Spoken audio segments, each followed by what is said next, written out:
I'll forget to do it.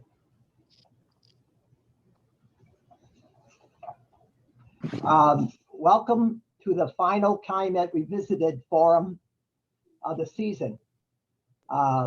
We'll start the series up again next September, and we'll run monthly through next May. I am Michael Bowes. I'm the Executive Director of the Association for the Wolf Lake Initiative. I am co-host with Dr. Valerie Penninan of Calumet College. Say hi, Valerie. Hi. Hi, everyone. Okay. We are partially funded by the Indiana Humanities and the National Endowment for the Humanities. Tonight's speakers are Stephen Bell, Director of the Ford Calumet Environmental Center, and Paul Fitzgerald, Executive Director of Friends of Big Marsh. But first, are there any announcements? If not, I would like to make two brief ones. The Calumet Nature Exchange, which is facilitated by Ollie, meets this month on Saturday morning, May 15th via Zoom. And Marianne Kozlowski, Marianne's here, right? She's co-steward of Eggers Woods and will be guest speaker. As some of you know, at these meetings, teachers and youth group leaders discuss ways to reconnect youth with nature. The second announcement, the 20th annual Wolf Lake Bi-State Wetlands Wind and Water Festival will be held Saturday, May 29th. There is a bike ride in the morning and an afternoon Zoom meeting, which will discuss stories at the Wolf Lake watershed over the years. And you can receive more information on Ollie's website, where you can register for both events. And for the bike ride, you have to bring a helmet as well.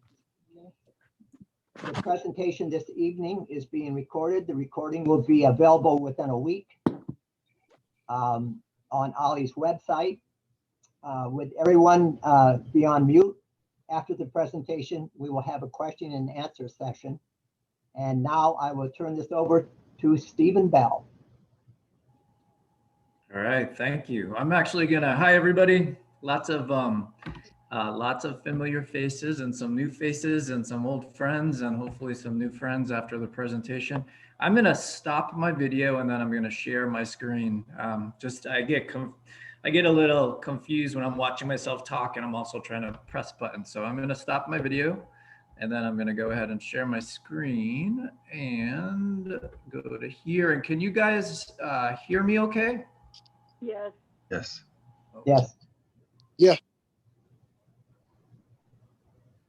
And I'm calling, there we go. There's my sneak peek. I'm calling my my presentation a sneak peek at the Ford Calumet Environmental Center and exhibit, Big Marsh Park. So again, my name is Stephen Bell. I'm the Center Director at Big Marsh. My position, I'm going to give you a little bit of background and then talk a little bit about the park and then the center and then the exhibit. But I know many of you are probably very familiar with the Park District. The position that I fill as Center Director is part of the Department of Culture and Natural Resources, and that falls within, and my division falls within the Environmental Conservation and Education Division, or the ECE. So our division is fairly, it's kind of a fairly new marriage, and it includes all of the people that work on developing and designing and acquiring and managing our natural areas across the city, as well as the staff that program those spaces. So that's all the education and interpretation. It includes stewardship, ecological recreation, and also something that you may have heard a lot about in the news recently, which is nature play. As the Center Director, I act as I would call it a liaison and a manager of sorts for the publicly accessible natural sites on the southeast side. So those sites include, on this map, moving from north to south, USX, which is the US Steel site, Steelworkers Park, Marion Burns Park, Big Marsh, Indian Ridge Marsh, north and south, and then Hegwish Marsh on the furthest south on this map. I would consider all of these sites, basically post-industrial landscapes, which I think other people would probably call brownfields, each with its own set of special circumstances and challenges.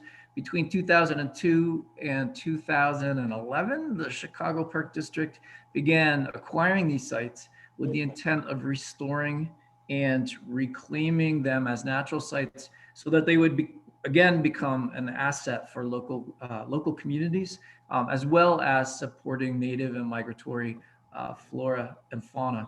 So looking at this map, the Park District now manages just shy of 2,000 acres of natural sites across the city of Chicago. Of these 2,000 acres, right around 1,000 acres is actually on the southeast side and is made up of these fairly large parcels of land. This is an aerial view of Big Marsh, and it's basically looking north and a little east of the park towards downtown. So you can see the skyline here in the distance there. At close to almost 300 acres, Big Marsh is the largest of the sites on the southeast side. It's home to native wetland, prairie, and savanna habitats, as well as the Big Marsh Bike Park that includes BMX jump line, single track, and in a new world-class pump track. I know Paul is going to show a video and some great images from the bike park elements. For years, the property was used as a dumping ground for construction debris and municipal waste and dredge materials, as well as slag and fly ash from industrial operations. The Park District took over the site in 2014, and after quite a bit of environmental assessment, we capped the first 40 to 50 acres of the site, which is the area that's been transformed into the bike park, which you can see a portion of it in the lower portion of this photograph here. Our restoration crews and also contractors have slowly but steadily worked away at removing and replacing, literally 300 acres of buckthorn and Phragmites that forested the entire site. Big Marsh, and some of you probably know this much better or much more familiar with this than I am, but Big Marsh is considered hemi-marsh, which is basically a special kind of wetland that's more or less equal parts open water and emergent vegetation.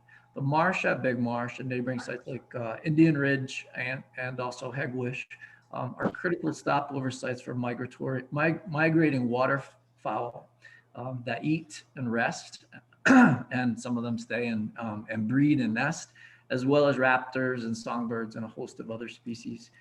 Big Marsh in particular is known for its secretive marsh bird populations that use the site to feed, rest, breed, and nest. And again, as many of you know, Big Marsh is a favorite site for birders from across the city and indeed from across the Calumet region.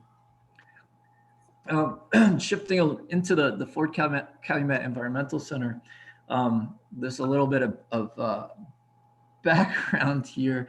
The idea for FCEC was first raised in 1997 when the Chicago Department of Environment released a study evaluating the need for a visitor center focused on nature and the environment in the Calumet region. And some of you probably remember that in the early 2000s, Ford Motor Company gifted the city $6 million towards environmental stewardship and education in the Calumet region, thus giving the center its name, Ford Calumet Environmental Center. Some of you probably also remember the original design competition that was sponsored by DOE, and that competition was won by Jeannie Gang from Studio Gang. And I can't recall the name of the winning design. The bird, was it Bird Nest or the Nest or? Yes. Yep.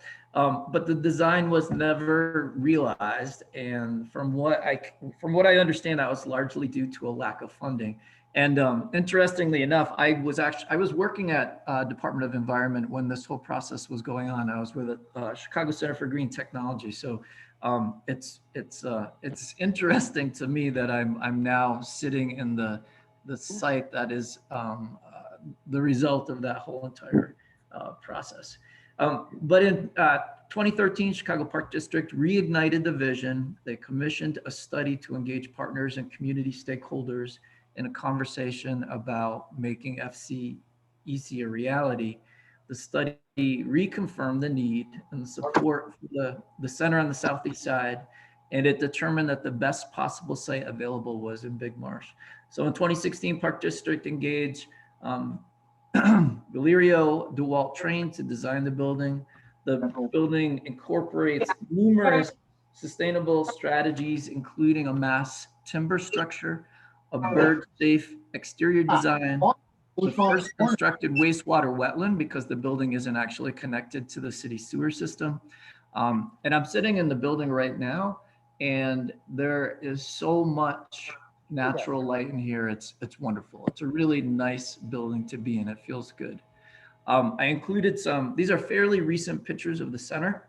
I think I took these in early spring when we were doing a woodcock walk with the Chicago Ornithological Society. This is from outside. China. Well, China. Hello, China. China. I'm sorry? Oh, okay. Yeah. The vision for the center is to serve as a destination for the many southeast side neighborhoods that surround Big Marsh, and to act as a gateway and a resource center to the Calumet region. As such, the building has staff offices, it has community space, we have classrooms as well, an exhibit that I'll touch on in just a minute. And once the center is open to the public, we anticipate the space being utilized for meetings, and events, and school groups, scouts, and many, many others. The center will also act as the hub and the service yard for the Chicago Park District Natural Area Crews and all of their equipment, their Bobcat and their restoration equipment that they use to work on the southeast side natural sites. Before we go any further, I just and you guys are probably well aware of this as well. The Chicago Park District has been working with the American Indian Center to try to sort out the right language for a land acknowledgement, and we did incorporate one into the exhibit. And I'd just like to read the main statement before we go further, which is the Chicago Park District acknowledges that what is now known as Big Marsh Park is part of the ancestral homes of the Council of Three Fires, the Ojibwa, Ottawa, and Potawatomi tribes, and a place of trade with many other tribes. As a land management agency, we acknowledge that we've played a role in shaping the histories of local Native Americans by acquiring this land, and must also recognize, share, and celebrate the history of local Native Americans and their memorial ties to this land. We commit ourselves to developing deeper partnerships that advocate for the progress, dignity, and humanity of the many diverse Native Americans who still live and practice their heritage and traditions on this land today. So thank you for letting me read that. This is actually the first time that that we've read this out loud at one of our programs events. So I'm just kind of trying it on and seeing how it feels and it sounds as it comes out of my mouth. So moving into the exhibit, we've been the exhibit is at the center is built around 5 broad topics that we feel were relevant to these 3 lenses: the lenses of the southeast side, the lenses of the Calumet region, and then the lens of the Calumet heritage area. The original landscape and that whole story, the era of transformation, which includes the impact of industry, especially around steel, and the good and the bad that resulted from that to do with the economy. It looks closely at reclamation and remediation, at the impacts on air, land, water. And when we were delving into the copy and the stories and researching this, it became very apparent that environmental justice needed to be really needed to be highlighted as part of this story. So that's also included in the exhibit. After reclamation and remediation, we look at nature, the flora and the fauna, and that's both flora and fauna that are found here, past and present, and then flora and fauna, well, mostly fauna that are moving through and migrating. And then we focused on ecological recreation, which is all of those things that we, the Park District, intends to incorporate into these sites. These sites are for people, they're for nature as well, but it's this idea of reclaiming these sites and developing so that they are spaces where that people can enjoy. So active eco recreation opportunities like biking and climbing and camping, to a certain degree, fishing, and then more passive ones like hiking and bird watching. As part of the as part of the exhibit, hold on one second. As part of the exhibit, there's an underlying theme that we wanted to recognize and celebrate the cultural identity and the importance and value of community champions, particularly communities of color who were and are still dealing and grappling with issues of racial inequality, economic disadvantage, and unfortunately environmental injustice. So at the beginning of the exhibit, you're greeted by these portraits of local champions. And these are people who I've interacted with and become friends and colleagues with. And they live and play and they make Southeast Side communities their home. And throughout the exhibit, we also highlight historical champions who have positively impacted the region. So I think just scanning the names that are on the list of people that are on this webinar, there are a couple that I recognize. So I'm so thrilled to have these faces greeting me every day when I walk into the center. The entire exhibit is built on a structure that is itself built on casters so that the components can be disassembled fairly easily and moved around in that main exhibit space, so that it can also double as a meeting space. The panels feature images and maps, graphics, photographs, and drawings from many of our local partners, including the Field Museum, Calumet Collaborative, Pullman, Southeast Side Historical Museum, Southeast Side Environmental Task Force, and then folks like Matthew Kaplan and Rod Sellers, Michael Bowes, and others. The walls feature a series of large-scale graphics that play with size and shape and scale, and they represent some of our favorite local flora and fauna here, the great blue heron and owls and tadpoles and milkweed. The image on the photograph on the lower right-hand corner, which may be a little bit hard to see over down here, is intended to be a family reading nook. So we're outfitting that space with couches and pillows, storybooks, but also books that give patrons the opportunity to dig a little deeper into the content that's in the exhibit, whether that content is focused on flora, fauna, or environmental justice, or stories about the lives of the champions that we focused on, the historical champions. We also worked with the Field Museum, who, which was a lot of fun, who sorted through their freezers, and they came up with several mammals and a bunch of birds that they donated / on loan to us. And we found a great taxidermist who worked with us to put them in awesome poses. All of the animals died of unnatural or unintentional methods and were donated to the field without proper data, meaning that the reason that we could get them from the Field Museum is that there was no data attached, so they could not be incorporated into the collections. It took us about 2 years to put together the entire exhibit, and just a little bit over a week to install it. And I didn't want to give it all away, but I included a couple of slides that show the introductory panel and also the closing panel. This is really a sneak peek. I'm sorry, I just gave you guys just a little bit, but this is sneak peek. That's the coyote that's up in the vitrine there.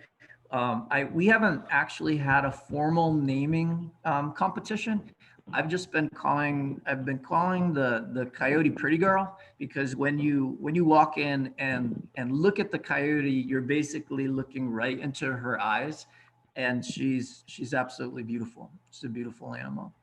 And this is the back side of the exhibit that wraps around, that talks a little bit about flora and fauna, and then moves into ecological restoration.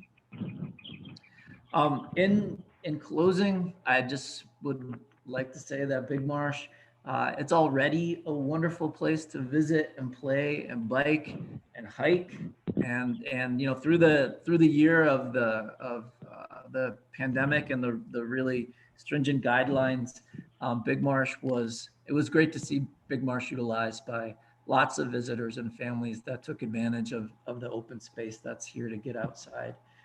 We think that the new center brings the site to a whole new level, and I know I can't, and I know that our team can't wait to actually open the doors and welcome visitors. And then my last slide here is just a couple things to share. As part of this whole process of pulling the FCEC together, we did develop a new website, which is www.chicago SEsideparks. .com.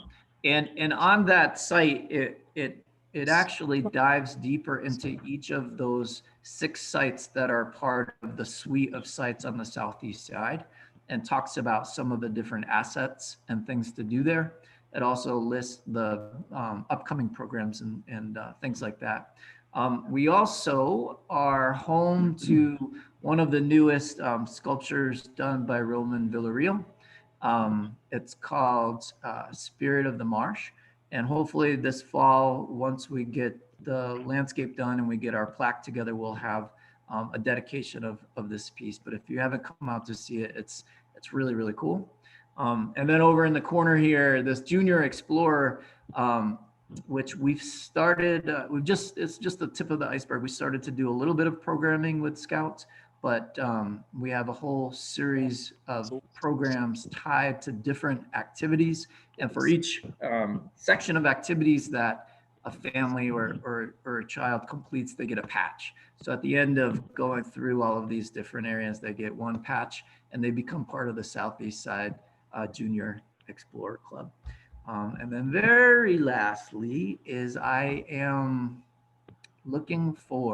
interested in interviewing folks for positions as center hosts. So they're volunteer positions, but I would really love to have people that know this area and know the community and are interested in interacting with patrons that come to the park and can help us greet people as they come through the door and help them understand where we are and who we are and help them find resources that they might be looking for. And that's me. So thank you very much. I know that was short and it's just a little taste of it, but I hope that for those of you who haven't come out, that you'll come out. And for those of you that have been out but haven't been to the new center, that we'll see you soon. Now I don't know how to get out of here. Stop share. Haha. Okay. The next speaker is Paul Fitzgerald. Hey everybody. I think, let me see if I can get my screen sharing going. My name is Paul Fitzgerald. I am the Executive Director of Friends of Big Marsh. Friends of Big Marsh is the nonprofit organization which partnered with the Chicago Park District.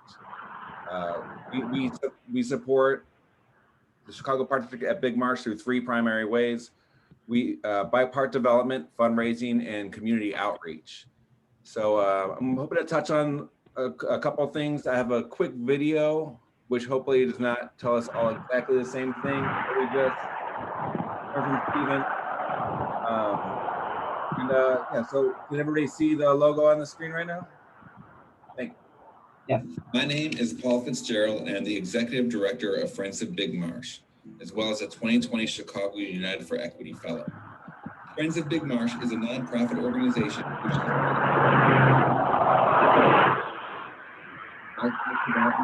fundraising and community outreach. Big Marsh is a nearly 700-acre natural area on the southeast side of Chicago at 115th and Stony Island. Like much of Chicago, this land was occupied by people native to the region, including the Potawatomi, Odawa, and Ojibwa peoples before they were forcibly removed. Additionally, parts of Big Marsh made up the east shoreline of Lake Calumet, where it was reshaped by a heavy industry which dominated the land throughout much of the 20th century. Some of this destructive land use was ended directly due to the organizing and envisioning of environmental justice pioneers such as Hazel Johnson of People for Community Recovery, That's Cheryl Johnson. and Marion Burns of the Southeast Environmental Task Force. Big Marsh is located in South Deering and is at the crossroads of the residential neighborhoods of South Deering, as well as Eastside, Headwish, Riverdale, and Pullman. These neighborhoods, alongside other nearby communities such as South Chicago and Roseland, are largely low to moderate income communities of color. To date, more than $18 million has been invested in Big Marsh. This money includes $5 million of donated in-kind support, as well as the Chicago Park District's maintenance and stewardship through their natural areas crew. It also includes more than $1.5 million of private investment that Friends of Big Marsh has raised. Equitable park investment has been an issue in Chicago.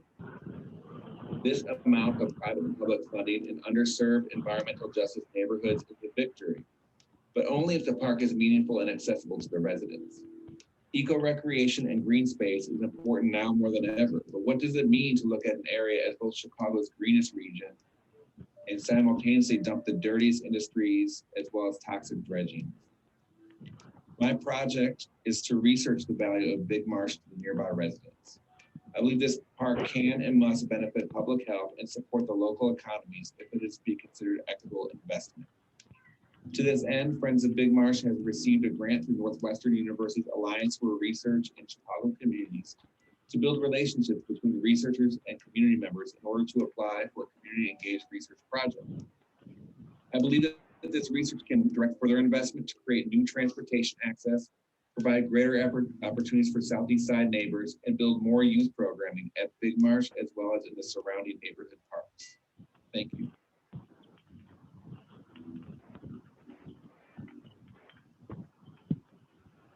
So I guess I could have set that up a little bit more, but that was, the video was part of a final project I did for a fellowship with Chicago United for Equity. And I thought that I kind of hit on a couple of the wonderful things about Big Marsh, as well as some of the things that we're working on right now. So we're continuing our collaboration with Northwestern through Lurie Children's Hospital and the Consortium to Lower Obesity in Chicago Communities, CLOC, how people usually call that. And we're working on this community engaged research piece, which would look at residents' use of community parks and the health benefits of that, their use of the natural areas, and then what are the barriers, both real and perceived, in terms of accessing that. So we've been active the last couple of years at Trumbull Park. Our After School Matters program there is going to be year round, starting this summer. And we really want to get the research that we need to push the city to build the access points that we would like to see between residents and the park.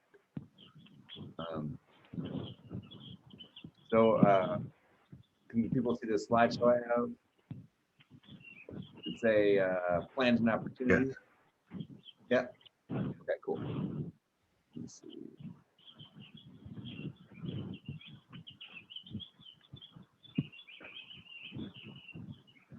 Somebody had birds. So we're trying to collaborate with folks at Trumbull Park, as well as increase our relationship around Man Park. There was a very intrepid group of young skaters over there that we're hoping to work and figure out how we can collaborate with them. And we're also working with the Student Conservation Alliance on a couple different programs that we'll have more information about them relative to near future, but we're looking to build more trail programs that pay pay decent wages ideally. We're also interested in creating more athletic programs in the park. So I mentioned the ARC Seed grant was the grant that we received last year that we're moving forward with as a more formal research project. And we're also bringing more events. So Major Taylor Cycling Club has a weekly barbecue on Sundays. That's an informal but fun event. We have 2 movies in the parks coming up in August. We're gonna bring back, we're still working out some of the COVID protocol, but we're looking to bring back some level of informal bike racing. And we're also, I'm not sure if the Chicago Cyclocross Cup is happening this year, but we're looking at ways we can partner with these existing legacy races that exist. And our goal is always to not only host an event, but to also figure out how we can set up young people and families in the community to benefit from the hosting of the event. Another big piece that comes up a lot is the way that people get to Big Marsh. Currently, most people get there via 103rd and Doty. You could also take 122nd Torrance, but as anybody who's ridden a bike or been a pedestrian, especially on 103rd Street, can attest, it definitely leaves something to be desired, to put it mildly. So there's a feasibility study that has been complete for the Lake Calumet bike path. CDOT and IDOT are both involved in that discussion. IDOT is currently planning to do work on the 111th Street overpass at the Bishop Ford. And there's an intention to put bike and ped access there, as well as to create more bike and ped access on 111th Street in the Pullman National Monument District. So we're waiting to hear what's up with the Illinois International Port District. They're looking for a new executive director, but we have been informed by the board that they're still very much in favor of that project. I can't speak to other pieces of the Port District particularly though. We also have a pending grant with Invest in Cook for East Side access. Anybody who's dealt with Norfolk Southern knows that they can be steadfast in their I don't know, property rights. So we're looking at different ways that people could access Big Marsh, ideally from 116th and Torrance. Then we're also working with Audubon Great Lakes. I hope this isn't too early for the Park District for this to be discussed at all. But the Park District was working on a lease agreement with MWRD, and we're looking to bring some of the people who enjoy Big Marsh, the Dead Stick Pond, which is just about a mile to the south in the Calumet River. We're hoping to work on some plans for what riverfront access could look like. So as Stephen mentioned, there is going to be a bike outfitter at Ford Calumet Environmental Center. I'm really excited to say that Friends of Big Marsh is very close to a lease agreement to I can't hear you. I'm on the phone. So this concession space will manage the fleets of bikes at Big Marsh, and we look forward to using that really to benefit the community. We're looking at it as bike rental second, bike access for local organizations first. So that way when people want to come check out the park, they can call us up and we can make sure they have bikes to really access it and enjoy it. This was more specific to that, but hey, Stephen, can I ask a quick question, Stephen? Hello. Yeah. It's I got some OSLAD plans in here, so we can speak pretty informally about OSLAD, right? Yeah, please do. That's great. Okay, cool. So in terms of park development, the biggest piece this year has been talking about the open space land acquisition development grant. So that grant was administered, tell me if I'm wrong, Stephen, by the state of Illinois. I'm blanking on my acronyms now. The IDNR. Thank you, IDNR. So it was administered by IDNR. There was just a match made recently on that so construction can begin. So this is something that will really, I think, increase the enjoyment of the park by a lot of people who are not possibly as excited about the specific bike infrastructure. But the plan is to have multi-use path that goes throughout the park that links the north and south sides of the park. That also has some bridges and boardwalks. And tell me if I missed something, Stephen, but the plan is there'll be a picnic pavilion. There'll be platforms to allow for camping. There'll be the path I just mentioned. There'll be some outlooks for bird watching. What else? That's pretty much it, right? Yeah, those are the main elements. I think, I don't know if you mentioned, there's also more of a community gathering space that's built. I think you said a plaza in front of the center, which is great. But yeah, you hit the high point. Yeah. Thanks. I usually think of the park as being, if you look at like where the bike park is on the bottom left-hand corner of this, the southwest side of the park. That's kind of where I think of, Stephen talked about active recreation space. That's where you meet people to hang out in the picnic pavilion and have a family reunion or a birthday party, or just hang out. And that's where the Ford Center is. That's where sort of the heavier use bike infrastructure is. And then the rest of the park is really for that passive recreation. It's for people who want to bike or walk and really just enjoy the space. All right. We're also working right now on what we call the Big Hill. I struggle with the name Big Hill because being next to the Paxton landfill, it frequently confuses people who think I'm talking about the Paxton landfill. But the Big Hill at Big Marsh is currently is blocked from sight by a construction fence. Our goal is to get it shaped up and trails built on it. The goal for this year is really to get it shaped up, capped, and the construction fence removed. We want that hill to be an accessible part of the park for everybody. And we're going to work on building some more mountain bike trails on that. One thing I really want to highlight is that Big Marsh opened up these 3 BMX jump lines, and people see, they'll see these youngish folks from around the city come in and they fly through the air on their bicycle. That to me is definitely not the end all be all of Big Marsh. We want to make sure that it's something that everybody can enjoy and ride a bike around. So with this Big Hill, we're really working on making sure that this is sort of like a perimeter path. And then this part is the green path, which is really for everybody to enjoy. We want people to feel not like this is something for mountain bikers, but this is for anybody who wants to ride a bike, who wants to try mountain biking. We want to make sure we have something that's very much beginner friendly, as well as something for the, adrenaline fans. And this is just us working on fundraising. We're expecting to launch a new campaign for grassroots fundraising in early June.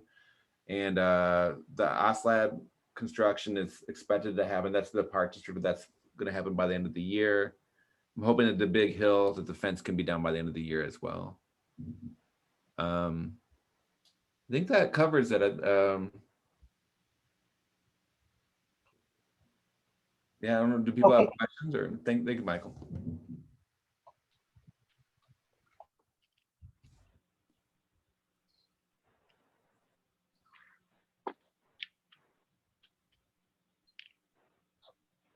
Michael, we can't hear you. You're muted. Now I'm okay. Okay. So the two of you have covered a lot of ground, so I'm sure there's a lot of questions. I want to just consult the chat room, see what we have there.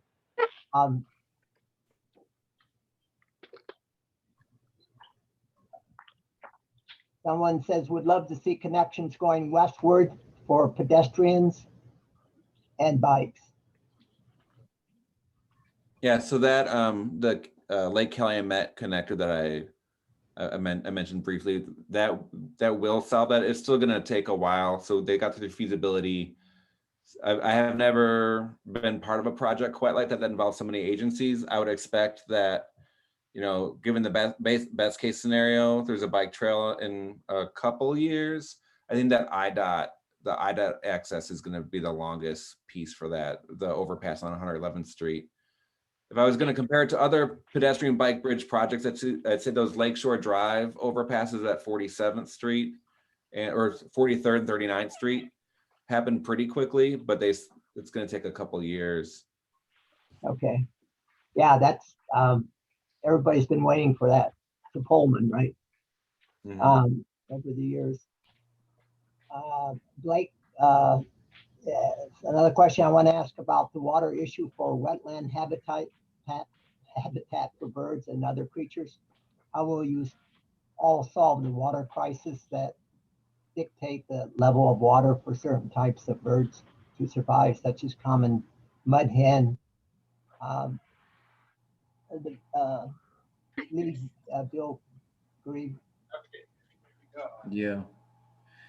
Yeah, well, Blake, you probably know this, that the water for Big Marsh actually comes from Lake Michigan. It goes down the river, it goes into Lake Calumet, and then it goes under by a culvert into the marsh. And for years, the marsh water was really dependent on levels of the lake. But when the park district took over the marsh, we installed a water control feature. So we can actually bring the water level up or down depending on the season by adding different boards in. And that way we actually plan for a couple of different things. We plan for controlling invasive species like Phragmites, and we would flood the marsh in order to decrease their ability to get a good start in the growing season. We would also decrease the water level to attract migrating birds that are flying through in the spring and the fall. And right now, the water level is at the lowest that I've ever seen it here. And we've got tons of birds out there. So this is actually a pretty exciting year because last year with the water level so high, we had trouble actually controlling the level of water. But this year we seem to be doing a pretty good job. But in a couple of weeks after those birds have moved on, we'll again flood the marsh, and that will help with the control of the Phragmites. But also a certain degree of. I don't know if that answered your question. Another question, Stephen. I just want to ask you about the black-crowned night heron, yellow-headed blackbird, and many other rare birds that used to breed in the Calumet area. Any of the birds coming back, including the black crown, which is typically mostly nesting up in Lincoln Park? Yeah, no, first I have to say I'm not a birder. Just want everybody to know that I'm not a birder. I can pretend, and I'm getting a little bit better with identifying some of the more common stuff. But I know we have black-crowned night herons, but they're not nesting at Big Marsh. I know they were nesting over at Indian Ridge for a while. I'm keeping my fingers crossed that they actually come back.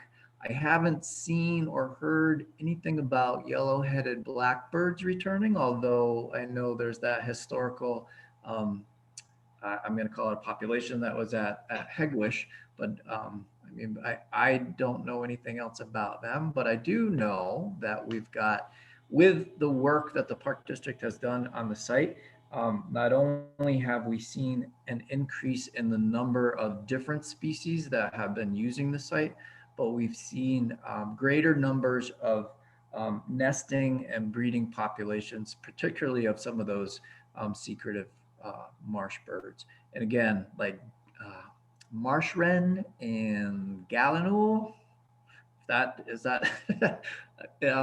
think are two, in particular, are two that we hear them if we don't always see them.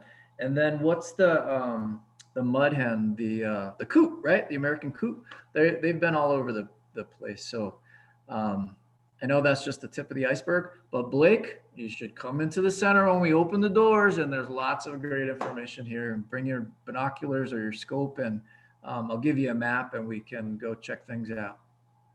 And is there any work at Dead Stick to help restore bird habitat over there as well as fish?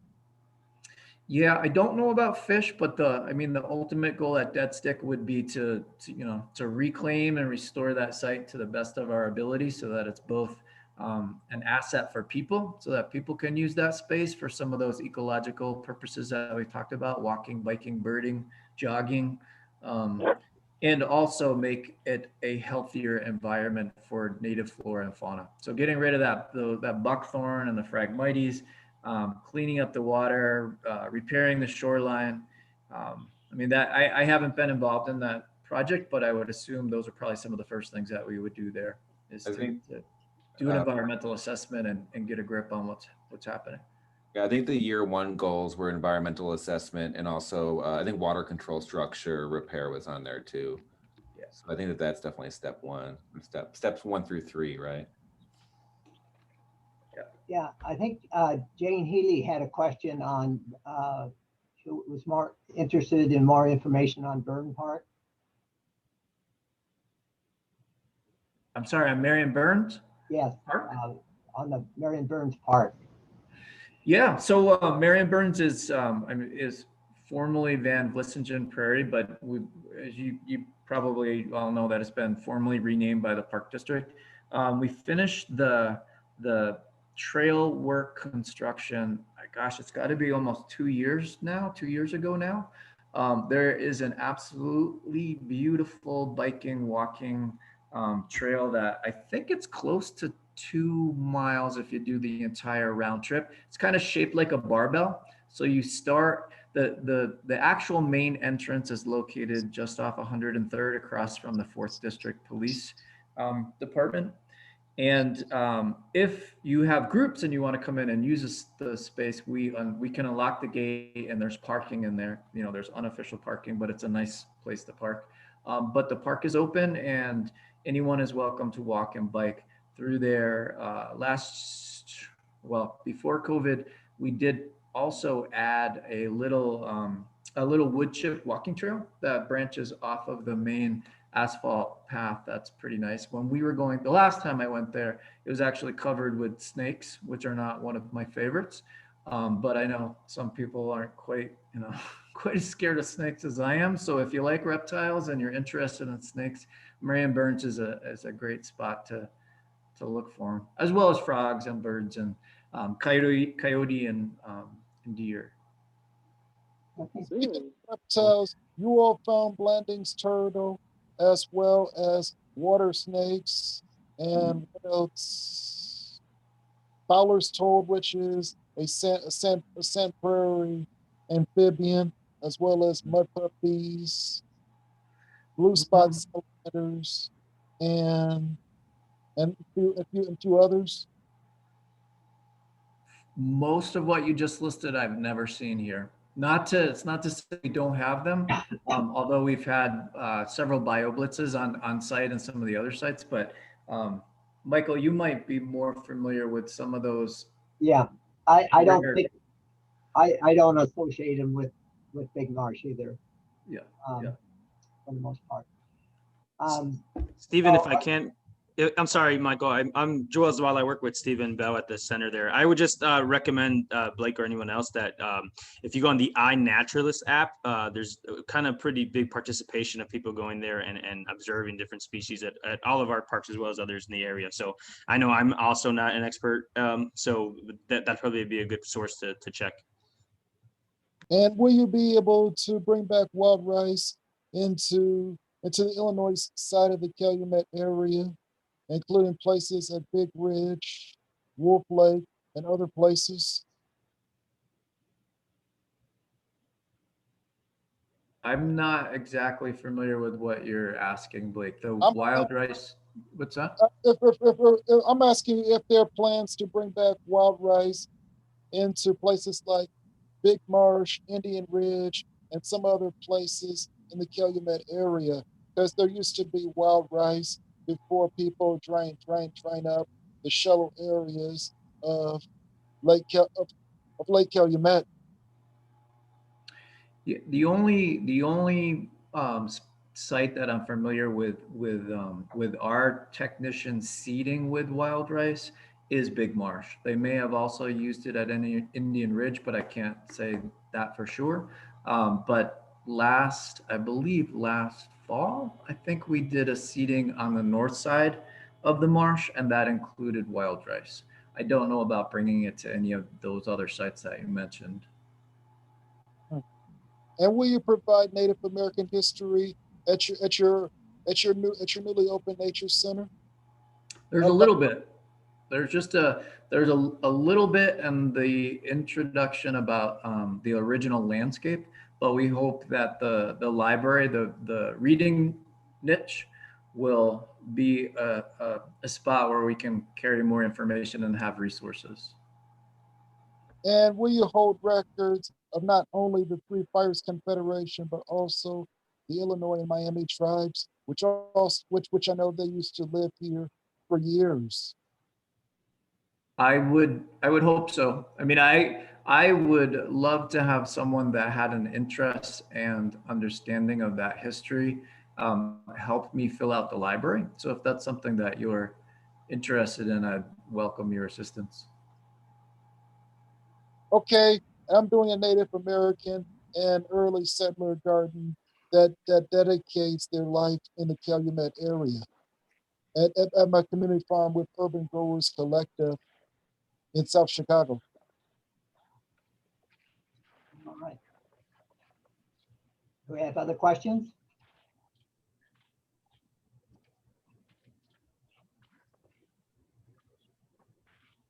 So, Okay, well, if we have no further questions, I just oh, I like another question. I was wondering if you all gonna bring in the national biking competition anytime soon in the near future at Big. I don't think there's anything national that is that would work right now. I think that for us to even have a regional biking competition, there's still some things that need to be worked out. So the competition which is local, which already has a footprint in the area, is the Chicago Cyclocross Cup, which usually takes place in fall and early winter. And just even for that to happen, we would have to figure out the parking situation. So I talked to CDOT and the Alderwoman Garza's office about the potential of blocking one lane of traffic on Stony Island on a Sunday morning to host something like that. That much would need to be figured out ahead of anything else.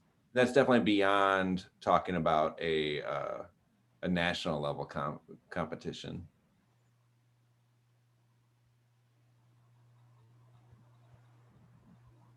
yeah, there is, Michael, there is one more question from Louis about what is there to say about canoeing and kayaking. And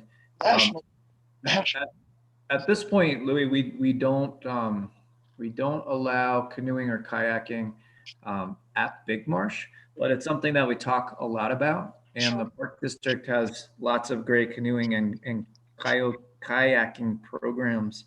And we've talked to the person who manages those programs about putting together some trips to pilot traveling from Steelworkers all the way down to Hegwish. That would be that would be a really nice pilot to see what that's all about. I mean, I'm sure people have already done that, but I haven't. all right.